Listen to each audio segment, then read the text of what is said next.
El 9 de septiembre de 1520, a los 3 meses y medio de haber embarcado en La Coruña, Carlos I nombra gobernadores para secundar a Adriano, al almirante Fadrique Enríquez y al condestable Íñigo de Velasco, al tiempo que anula las contribuciones impuestas en las Cortes de Santiago La Coruña. Su objetivo, negociar con quien les pareciera oportuno para que dejase de andar por el reino gente armada. De no bastar esto, declararían a los que lo estorbaran rebeldes y traidores. Se autorizaba a los regentes para hacer extensivo el indulto a todos con tal de que así se lograse la paz del reino. En adelante se administraría justicia bien, pronta y limpiamente. Tras ello se convocarían cortes, aunque demasiado tarde, medidas propias de quien las dictaba. Como consecuencia, comenzaron las divisiones en el seno de los núcleos burgueses y creció un movimiento subversivo que acabó descomponiendo las comunidades. Las defecciones fueron sonadas, entre ellas la del doctor Zumel, ahora tan decidido luchador contra las comunidades como proclive fue en su principio. Pero no fueron solo las personas concretas, sino la población en general la que volvió su rostro hacia las promesas reales.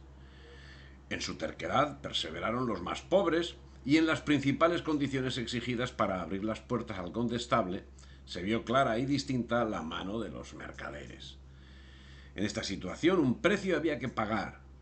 La nobleza salió reforzada y la lucha antiseñorial que habían iniciado los reyes católicos paralizada.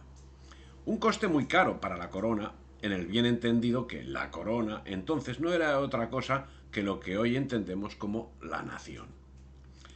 La nobleza salió en defensa de la monarquía solo por las prebendas que Carlos les había garantizado en su escrito. Solo entonces comenzó a tener fin el conflicto comunero. Una nobleza que solo actuó cuando tuvo claro dónde podría resguardar mejor sus prebendas. Es de destacar la poca significación de la nobleza en todo el conflicto.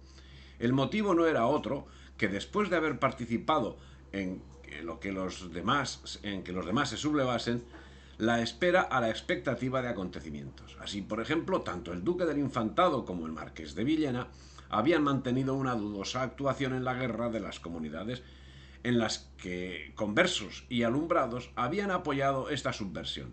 Ambos eran protectores de ellos y ambos habían concluido acuerdos con el obispo comunero Acuña para que éste dejase tranquilas sus tierras en Toledo y el duque del Infantado sería uno de los últimos en intervenir después de la batalla de Villalar.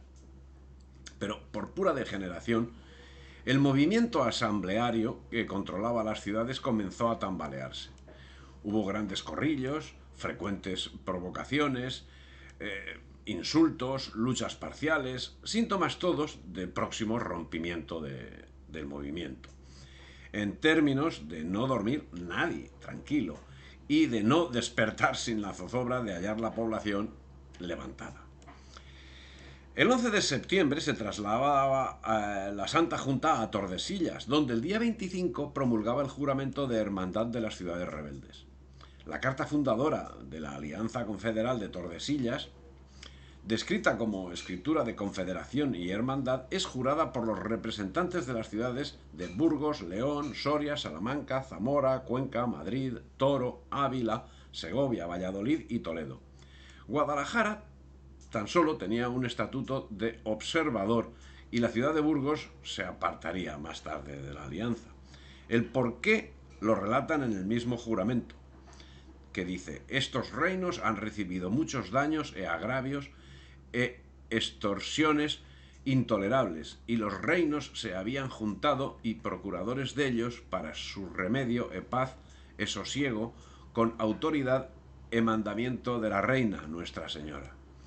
También relatan en el mismo juramento el para qué, y dice: por ende que todos ellos y cada uno de ellos por sí, en nombre de las dichas sus ciudades, e villas, e tierras, e provincias, e partido, hacían e hicieron unión e hermandad perpetua para que todo lo susodicho mejor e perpetuamente se conservase, e conservaran e confederaron las dichas sus ciudades e villas las unas a las otras e las otras a las otras, para que cada e cuando que cualquiera ciudad, villa o lugar de sus provincias, tierras e partidos que caen debajo de su voto se les hiciese alguna opresión o agravio, sin razón en cualquier manera que siendo requeridas las otras ciudades, villas e lugares, fuesen e sean obligadas de dar todo su favor ayuda a la tal ciudad, villa o lugar, siendo, como dicho es, requeridos que este sabor ayuda sean obligados de dar con gentes de armas,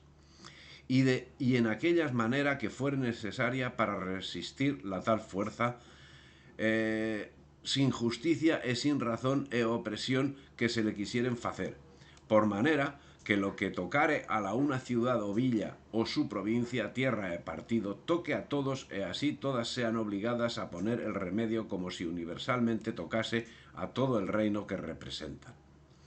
En todo parecía que la Junta daba sensación de normalidad, y desde que Padilla había conseguido el asentamiento de la reina, la Asamblea pretendía presentarse como una sesión extraordinaria de las Cortes.